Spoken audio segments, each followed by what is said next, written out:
Senhor Presidente, senhoras e senhores deputados, habituado à constante vitimização e desresponsabilização sobre os resultados das suas políticas, o Governo descobriu quem são os culpados da galopante taxa de desemprego em Portugal. Os desempregados e os apoios sociais que alguns destes cada vez menos recebem.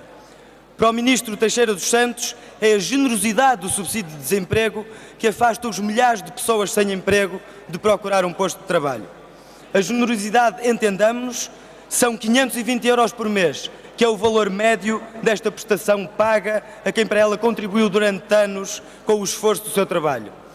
Estranha generosidade esta que deixa quase metade dos desempregados sem nenhum subsídio, um valor sem paralelo em toda a Europa. Todos, a começar pelos trabalhadores, esperam que o subsídio de desemprego seja passageiro para poderem voltar a ter um trabalho e uma ocupação. O emprego não é só uma questão económica, é uma condição da autoestima e da autonomia de cada um. O que o Governo anuncia não tem nada a ver com a moralização da atribuição desta prestação. Pelo contrário, o que o Governo anuncia é imoral.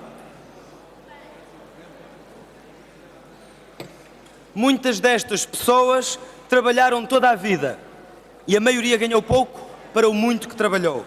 São vítimas das falências fraudulentas, da precariedade e de uma economia que não consegue criar postos de trabalho.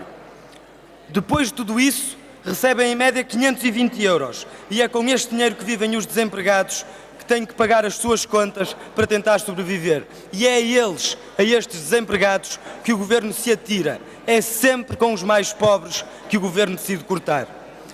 Quando o desemprego atinge, como atinge hoje, o seu pico histórico no nosso país, e quando as sempre otimistas previsões do Governo prevêem recuperar apenas nos próximos 4 anos o desemprego criado no último trimestre de 2009, estamos falados sobre a desistência social que caracteriza o Plano de Estabilidade e Crescimento agora apresentado.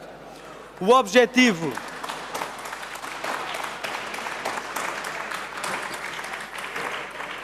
objetivo deste Plano de Estabilidade e Crescimento foi, aliás, claramente enunciado pelo Ministro das Finanças: cortar no investimento, reduzir a despesa social, reduzir os salários. Na verdade, o peso do investimento vai baixar para níveis nunca antes vistos na democracia portuguesa. Os salários do Estado e, por contágio, os salários de todos os trabalhadores vão descer para os valores mais baixos desde 87. O Estado vai cortar como nunca cortou nas transferências para a Segurança Social.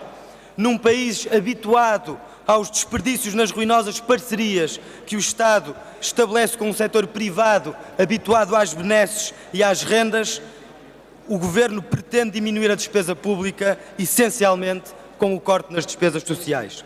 O PEC é verdadeiramente uma guerra social contra o país. Reduzir as pensões, congelar prestações sociais, privatizar setores públicos essenciais, como os CTT ou a CP. O Ministro das Finanças, aliás, já tinha anunciado que o seu objetivo era também cortar nos desempregados e no apoio do subsídio de desemprego. A Ministra do Trabalho veio anteontem alimentar um discurso de ódio social aos desempregados e aos pobres. Disse a Senhora Ministra: não podemos continuar com este paradoxo de existirem muitas pessoas desempregadas e ao mesmo tempo postos de trabalho que não são preenchidos. Estamos a falar de quê? Estamos a falar de quê, Sr. Secretário de Estado? Que paradoxos movem este Governo? É que o essencial das escolhas políticas deste Governo é feito de outros paradoxos.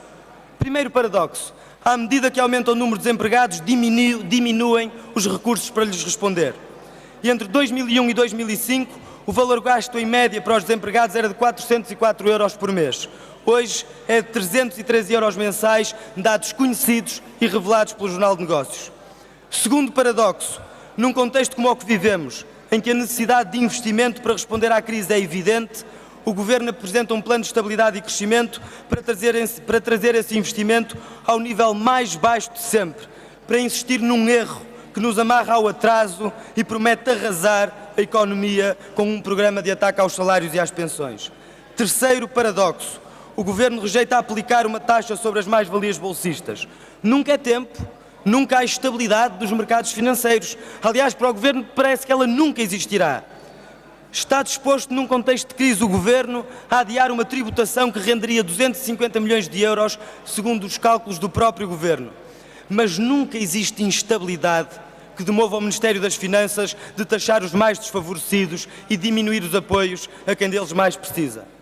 No site do Ministério do Trabalho há um anúncio de emprego para uma auxiliar de limpeza para trabalhar em Mafamude, com 2 turnos, do meio-dia às 2 da tarde, das 8 da noite às 10 da noite. O contrato de trabalho é a termo, 6 meses, está no site do IFP. E a remuneração que lhe é oferecida a esta pessoa é de 2 euros por hora, abaixo do salário mínimo. Entendamos sobre o que estamos a falar, senhoras e senhores deputados.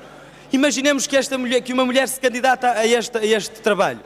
Tem filhos, tem que os ir buscar ao infantário. Vai ganhar 2 euros por hora para pagar as suas despesas. É este tipo de trabalho que vocês querem impor às pessoas?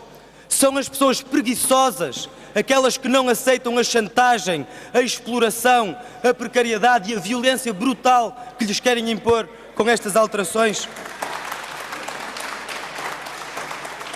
O que o Governo pretende, de facto, com estas declarações de extrema violência, é impor a chantagem para que as pessoas aceitem tudo, toda a precariedade, toda a exploração, e é também isso que põe em estado de choque tantos e tantas socialistas.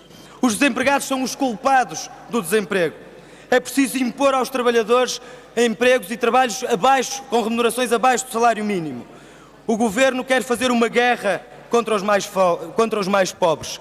E isso prova bem, senhoras e senhores deputados, não só a natureza de classe deste Governo, mas o essencial da sua política, de um Governo que só por despudor se chama ainda socialista. Muito obrigado.